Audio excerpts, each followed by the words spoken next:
सो dear students, soft computing में अब हम लास्ट आपका जो टॉपिक है जेनेटिक एल्गोरिथम्स, तो लास्ट यूनिट्स पर आ गए कि जो आपने सॉफ्ट कंप्यूटिंग में टेक्निक्स पढ़ी उसमें न्यूरल नेटवर्क्स थे, फजी लॉजिक था, and now last one is genetic algorithm. Now why it is been given such a name, क्योंकि जेनेटिक्स जो है आपका जीन्स कि जिस तरह से जीन्स वर्क करते हैं कि आपके जो पेरेंट जीन्स हैं पेयरिंग होती है, और फिर क्रोमोसोम्स जो हैं इंडिविजुअल क्रोमोसोम्स किस तरह से आपका एक न्यू जो जीन है जिस जो बेटर क्वालिटी को हम प्रोड्यूस करते हैं, तो बिल्कुल इसी तरह से आपका ये जेनेटिक एल्गोरिथम फंक्शन करता है। So let's see it. Genetic algorithm are optimization and search algorithms, है ना। ऑप्टिमाइजेशन मीन्स कि आप जा रहे हैं ऑप्टिमल सोल्यूशन की तरफ, मीन्स बेटर की तरफ। So this is a basically search algorithm inspired by the process of natural selection and genetics. So they are used to find approximate solutions to optimization and search problems. क्योंकि पूरा आपको पता है जो soft computing है वो किस पर वर्क करता है, अप्रॉक्सीमेट सोल्यूशन पर, है ना। एग्जैक्ट सोल्यूशंस जहाँ हमारे पास नहीं होते, कॉम्प्लेक्स प्रॉब्लम्स हैं, तो वहाँ पर क्या करते हैं हम, at least we can get an appropriate or approximate solutions. Now, what are the various benefits of using genetic algorithm? Firstly, it always have an answer, है ना। Answer get betters with time, means कि हमारे पास क्या है, already pool होता है हमारे पास solutions का, और उनमें से कि जो भी हम देखते हैं कि इनमें से कोई सा भी जो पॉसिबल आंसर है उसमें से भी हम क्या ढूंढते हैं, हम बेस्ट आंसर ढूंढते हैं, जो कि टाइम के साथ साथ हम उस बेस्ट में से फर्दर उसको आगे ऑप्टिमाइज़ करते हैं। तो हम ऑप्टिमाइज़ करते चले जाते हैं so that we can always have a better answer. Can operate on various representations, या आगे रिप्रेजेंटेशंस स्टडी करेंगे हम। Large and wide solution space search ability होती है इसके अंदर, कि आपके पास एक वास्ट, जिसमें कहते हैं ना हमारे पास मीन्स नंबर ऑफ सोल्यूशंस हैं, कि जो हमारा सर्च एरिया है वो छोटा नहीं है, कन्फाइंड नहीं है, कि बहुत बड़ा डेटा सेट है हमारे पास, वहाँ से हम सर्च कर रहे हैं। इजीली डिस्ट्रीब्यूटेड है, नंबर ऑफ पैरामीटर्स मैंने अभी बताया आपको बहुत ज़्यादा होते हैं। Work well on mixed, discrete भी हो सकती है प्रॉब्लम और कंटिन्यूस भी हो सकती है। Now this is a beauty of genetic algorithm कि it can work on both type of data, and it is also good for noisy environments. Now what it means noisy environments means कि जहाँ पर आपका data जो है बहुत ज़्यादा accurate नहीं है ना, आपको पूरी इन्फॉर्मेशन जो है वो बहुत सही से प्रेजेंट नहीं है, तो आप वहाँ डेटा क्लीनिंग लगा सकते हैं कि नॉइसी डेटा पर भी आप उसको क्या कर सकते हैं, उसको थोड़ा क्लीन कर करके आप जेनेटिक एल्गोरिथम को वहाँ पर यूज़ कर सकते हैं, और ये इजीली अंडरस्टैंडेबल होता है। So these are the few benefits of using genetic algorithm. Now it has some limitations too, है ना, कि इसमें कुछ जो है इसकी लिमिटेशन कह लीजिए या डिसएडवांटेज कह लीजिए, क्योंकि हर चीज़ का क्या है, आपके पास जो भी एक चीज़ है उसके कुछ प्लस पॉइंट्स भी होते हैं, माइनस भी होते हैं। So this we have to see कि हमें किसी चीज़ को किस तरह से इस्तेमाल करना है, तो किन सिचुएशंस में हम जेनेटिक एल्गोरिथम लगा सकते हैं, किन प्रॉब्लम्स में हम नहीं लगा सकते, तो वो लिमिटेशंस देखिए। That it is computationally expensive है और टाइम कंज्यूमिंग भी है। It requires less information about the problem के बारे में हमें कोई खास इन्फॉर्मेशन नहीं पता होनी चाहिए, but designing an objective function and getting the representation and operators right can be difficult, क्योंकि हम सोल्यूशन सेट में से ऑप्टिमाइजेशन करते हैं। इम्प्लीमेंटेशन इसका करना बहुत ज़्यादा ईजी नहीं है। And finally the coding of the fitness, कि जो आप इवेल्युएट करते हैं, कि आप देखते हैं कि कौन सा हमारा फिटनेस फंक्शन जो जनरेट करते हैं, सिलेक्शन जो करते हैं, कोडिंग स्कीम, आपको अच्छी कोडिंग स्कीम चाहिए कि आप वहाँ से क्या कर सकें, एक बेटर हायर फिटनेस फंक्शन को वहाँ से आप जनरेट कर सकें। So coding of the fitness function is required so that a higher fitness can be attained and better solutions for the problem at hand are produced, कि आप better से better इस तरह से क्या करते हैं कि जो भी आउटपुट्स आई हैं उनको फर्दर हम ऑप्टिमाइज़ करते चले जाते हैं। This is genetic algorithm. अब बेसिक टर्म्स जो हम यूज़ करते हैं जेनेटिक एल्गोरिथम में, the very first one is population, कि अगर आपसे पूछे कि क्या क्या चीज़ें हैं, पॉपुलेशन क्या है, फिटनेस फंक्शन क्या है, जेनेटिक ऑपरेटर्स क्या हैं, तो टोटली जो हमारा जेनेटिक एल्गोरिथम है ये सिंपल से कॉन्सेप्ट्स पे ही फंक्शन करता है। तो अगर ये टर्मिनोलॉजीज़ आपको क्लियर होंगी तो आप ये जेनेटिक एल्गोरिथम अच्छे से समझ जाएंगे। फर्स्ट क्या है हमारे पास, population.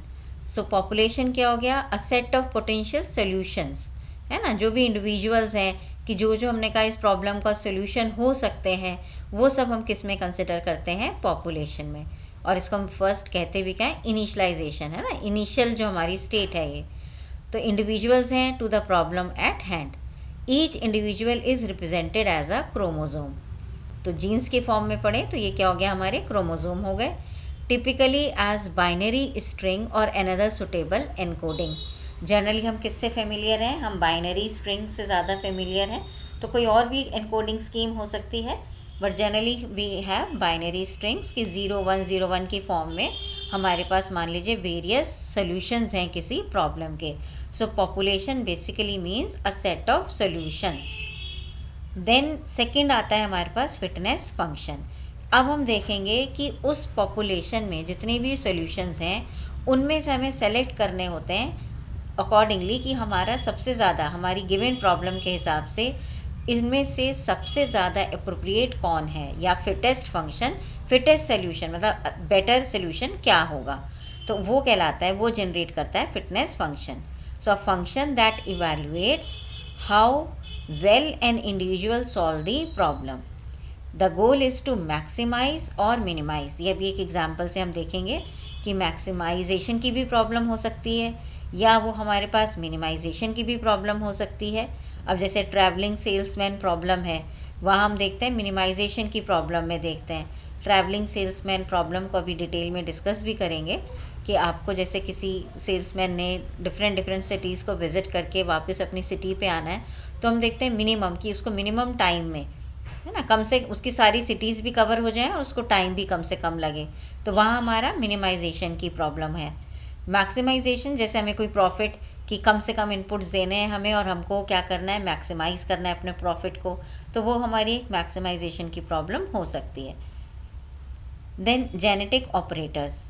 Genetic algorithms use 3 primary genetic operators to create new individuals, है ना, कि पुराने में से आप क्या कर रहे हैं, सॉल्यूशंस जैसे आपने 4 निकाल लिए क्रोमोसोम या 5 निकाल लिए, जो भी आपको फिटेस्ट लगते हैं, फिटनेस फंक्शन ने जो आपको बेस्ट सॉल्यूशंस दिए, फिर जेनेटिक ऑपरेटर लगता है कि सिलेक्शन, है ना, कि सिलेक्शन किया जो करंट पॉपुलेशन है और उनकी फ़िटनेस कैलकुलेट करते हुए हमने क्या निकाला, जो हायर फिटनेस वाले हैं, जो रिप्रोडक्शन में हमारे को ज़्यादा हेल्पफुल हो सकते हैं, हायर फिटनेस वाले जो हमारे सॉल्यूशंस हैं वो सेलेक्ट होंगे फिटनेस फंक्शन को अप्लाई करने के बाद। So this is the genetic operator. First genetic operator आ गया सिलेक्शन।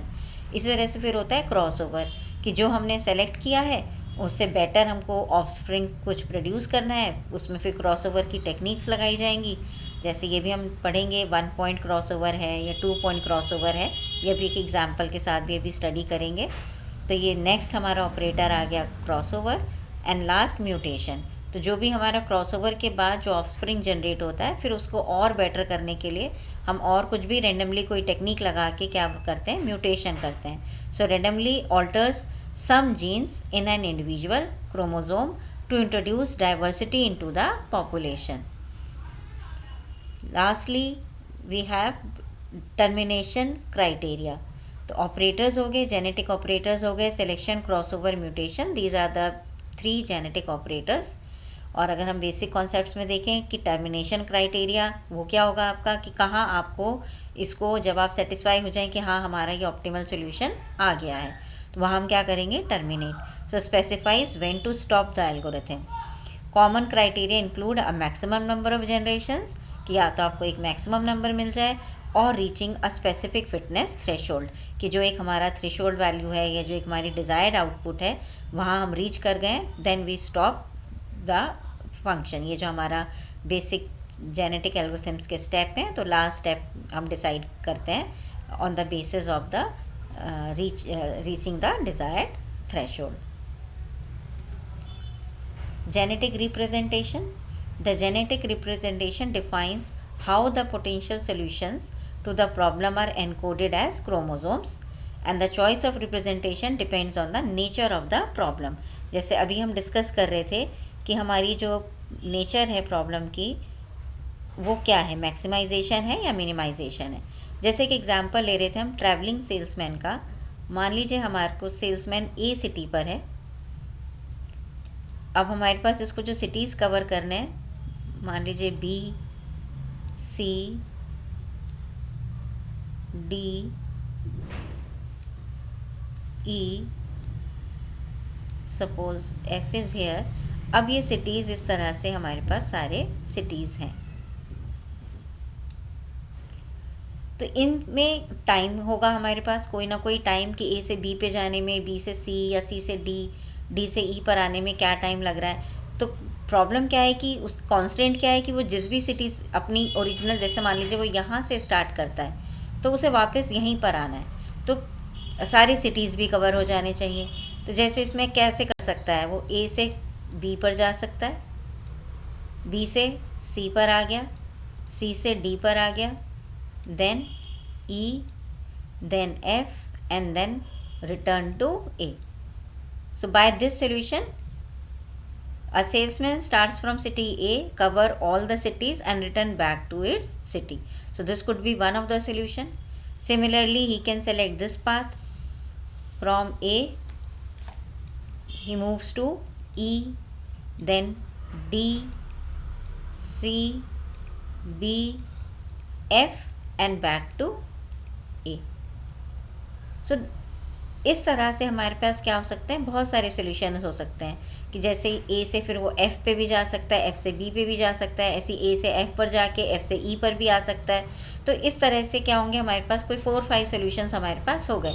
तो ये हमारा क्या हो गया, पूल ऑफ सोल्यूशंस। यहाँ से हमें क्या लगाना है, एक एक्टिवेशन फंक्शन। जैसे हर उसके साथ क्या होंगे, सपोज़ कुछ टाइम है कि मान लो ए से बी पे जाने में उसको 1 आवर लगता है, या ये 2 आवर लगता है, ये 3 ले रहा है, ये 2 ले रहा है, तो कुछ भी हो सकता है ना, कुछ भी हमने कुछ इसके साथ कोई वेट या कोई टाइम हमने यहाँ पर एसोसिएट कर दिया।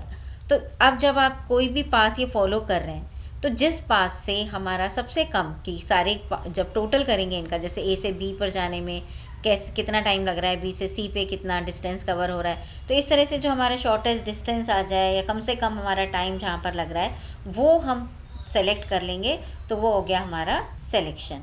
ये कहलाती है इस तरह से ट्रैवलिंग सेल्समैन की प्रॉब्लम। तो ये क्या हो गई, एक मिनिमाइजेशन की प्रॉब्लम हो गई कि हमारा जो ऑप्टिमल सोल्यूशन क्या होगा, जहाँ पर हमारा टाइम सबसे कम लग रहा है, मिनिमाइजेशन। मैक्सिमाइजेशन, जैसे मैक्सिमाइजेशन में एक एग्जांपल लीजिए, मान लीजिए कोई ए है या बी या सी, हमारे पास कोई बैग है, लेट्स से 20 kgs का बैग है, 25 kgs का, सपोज़ इसका वेट ये 5 कैरी कर रहा है, ये सपोज़ 10 ले रहा है, यहाँ पर हमारा मान लीजिए ये 15 है। और लेट्स से ए को यूज़ करने से हम मान लेते हैं हमारा जो प्रॉफिट है वो 100 है, बी को ले रहे हैं तो सपोज़ प्रॉफिट 50 है, या सी को ले रहे हैं, लेट्स से प्रॉफिट कितना आ रहा है, 200 आ रहा है ना। कोई भी हमने प्रॉफिट कोई भी एज्यूम किए, और लिमिट क्या दे दी, कांस्टेंट क्या दे दिया कि जो हमारा वेट है वो 25 से ज़्यादा का नहीं होना चाहिए। तो अगर सोल्यूशन सेट देखें इसका, तो खाली अगर हम ए यूज़ कर सकते हैं, तो ए यूज़ करेंगे तो वेट भी कितना रहेगा, सिर्फ हमारे बैग का वेट 5 kgs का ही रहेगा और प्रॉफिट हमें मिल जाएगा 100 का।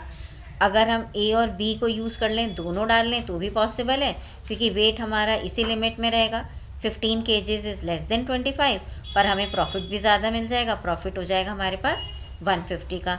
तो ए से बेटर आंसर क्या हो गया हमारे पास, ए बी हो गया। इसी तरह से अगर हम ले लेते हैं बी, ए एंड सी ले लें, ए और सी लेंगे तो क्या होगा, वेट 20 kgs आ जाएगा, बट हमारा प्रॉफिट कितना जा रहा है, 300 का जा रहा है। इसी तरह से अगर हम बी और सी लेते हैं, बी और सी में क्या होगा, वेट 25 का ही रहेगा, बट हमारा जो प्रॉफिट है वो कितना हो जाएगा यहाँ से, 250। तो ऐसे करके आप फिर जैसे जैसे जो जो हमारे सॉल्यूशंस हैं जो इस क्राइटेरिया के अंदर भी हों और मैक्सिमम प्रॉफिट दे रहे हों, तो that could be the solutions, optimal solutions तो ये सारे ही हैं, पर हमें देखना है कि क्या हम यूज़ कर रहे हैं, कौन से हम पेरेंट्स सेलेक्ट करें। अब जैसे इसमें बेस्ट पेरेंट्स का कम्बिनेशन AC और BC हो जाएगा, क्योंकि एक समय प्रॉफिट 300 का मिल रहा है, एक समय प्रॉफिट 250 का मिल रहा है, तो ये हमारी एक मैक्सिमाइजेशन की प्रॉब्लम है। तो depending on the nature of the problem, है ना, nature of the problem means कि वो प्रॉब्लम हमारी मैक्सिमाइजेशन की है या मिनिमाइजेशन की है। तो ऐसे हम रिप्रेजेंट कर सकते हैं। नेक्स्ट देखिए कॉमन रिप्रेजेंटेशंस, जैसे एक हो गया हमारे बाइनरी एनकोडिंग हो गया, इसमें 0 और 1 की स्ट्रिंग्स हो गई। रियल वैल्यूड हो गया, इसमें रियल नंबर्स ले सकते हैं, है ना। परमुटेशन, जैसे सिटी, ट्रैवलिंग सेल्समैन, कि इसमें आप वेरियस परमुटेशन स्कीम लगा रहे हैं। ट्री बेस्ड एनकोडिंग भी हो सकती है, जिसमें आप डिसीजन ट्रीज वगैरह पढ़ते हैं। या grey coding, a variation of binary encoding that ensures small changes in the genotype result in the small changes in the phenotype. अब ये जीनोटाइप और फिनोटाइप क्या है? फिनोटाइप क्या है? जैसे जीनोटाइप हमारा है, उसका जो एक फिजिकल अपीयरेंस है, दैट इज़ द फिनोटाइप, है ना। जैसे हाइट हो गई, जो मतलब जिसको आप फिजिकली देख सकते हो, या कलर हो गया, हेयर का कलर की, वो क्या हो गया आपका? फिनोटाइप हो गया। तो it is useful when mutation should produce gradual changes, कि कुछ आप धीरे धीरे जो स्मॉल चेंजेस हैं, जैसे जैसे हम जीनोटाइप में चेंज करें उसी तरह से हमको फिजिकल अपीयरेंस, मतलब उसका जो लुक है वो भी हमको डिफरेंट नज़र आए, है ना। हाइब्रिड फॉर्म जिसे आप कहते हैं, कि एक आप जब मिक्स कर रहे हैं चीज़ों को और एक नई चीन आपके पास प्रोड्यूस हो रही है, तो वो ग्रेजुअल चेंजेस हम ऑब्जर्व कर सकें, तो वो ग्रे कोडिंग के अंदर आता है ना। ग्रे से वैसे, इसको वैसे भी रिलेट कर सकते हैं कि ब्लैक एंड वाइट आप पेयर अप कर रहे हैं और ब्लैक एंड वाइट के कॉम्बिनेशन से कोई ग्रे आपका प्रोड्यूस हो रहा है, कि थोड़ा ब्लैक का फीचर आ गया, कुछ वाइट का फीचर आ गया। जेनेटिक ऑपरेटर्स, ये हम ऑलरेडी स्टडी कर चुके हैं। जैसे इसमें जेनेटिक ऑपरेटर्स में आपके सिलेक्शन बताया है मैंने, कि आपने मैक्सिमाइजेशन की प्रॉब्लम है या मिनिमाइजेशन की, अकॉर्डिंगली हमने सेलेक्ट किया। इसके बाद फिर क्या करते हैं हम? क्रॉस ओवर, है ना। जैसे अगर मैं आपको बाइनरी रिप्रेजेंटेशन में एक एग्जांपल दूं क्रॉस ओवर का, तो इसमें जैसे है ना 2 पॉइंट, कि 2 पॉइंट क्रॉस ओवर और 1 पॉइंट क्रॉस ओवर। तो ये 2 पॉइंट 1 पॉइंट क्रॉस ओवर क्या हो सकता है? जैसे मान लीजिए कि हमने सेलेक्ट किया कुछ 0 1 की एक बाइनरी स्ट्रिंग, हमारा एक सोल्यूशन सेट बन गया। सपोज 1 0 1 1 1। सपोज एक पेरेंट हमारा, मान लेते हैं, मैं इसको लिख लेती हूँ P1। दूसरा पेरेंट P2 मैंने क्या ले लिया? P2 ले लिया। सपोज कि जो दूसरा मैंने सेलेक्ट किया वो 1 1 0 0 0। सपोज ये मेरे पास 2 आ गए पेरेंट। अब यहाँ से हम ऑफ स्प्रिंग क्रॉस ओवर के बाद जनरेट कर रहे हैं। 1 पॉइंट क्रॉस ओवर मतलब जैसे मैंने मान लीजिए ये दे दिया कि यहाँ से मैंने कह दिया ये मेरा 1 point cross over. 1 point cross over में क्या करते हैं कि जो हमारा जैसे P1 है, P1 में ऑफ स्प्रिंग जो बन रहा है वो क्या बनेगा? 1 0 1। इसके बाद क्रॉस ओवर जो पॉइंट आ गया, इसके बाद